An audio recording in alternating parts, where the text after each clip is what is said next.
Afternoon guys, just a quick top tip on when you're putting your drawings together and your ideas for your refurbishments.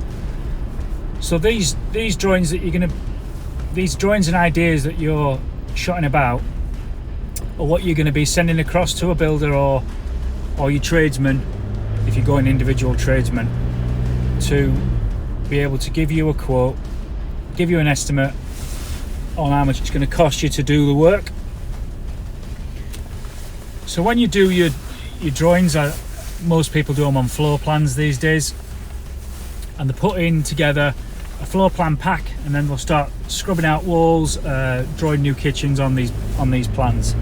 What's important for your builder to know is, particularly when you're removing a wall or something like that, what's important for him to know is to know what's on that wall that needs to be removed. So if there's sockets on it or radiators on it, things like that, does it need an RSJ in? Is it a supporting wall?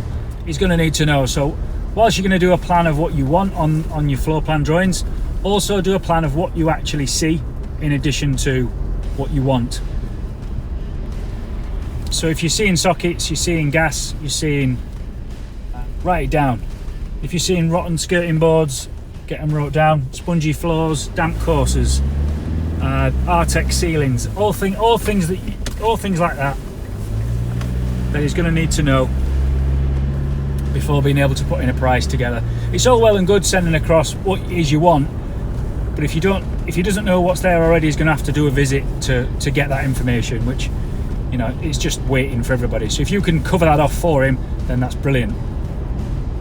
What this does also is it starts the first step in the process of producing your specification, which I'll go into in another video. Hope that's been of some sort of value to you all. Speak soon.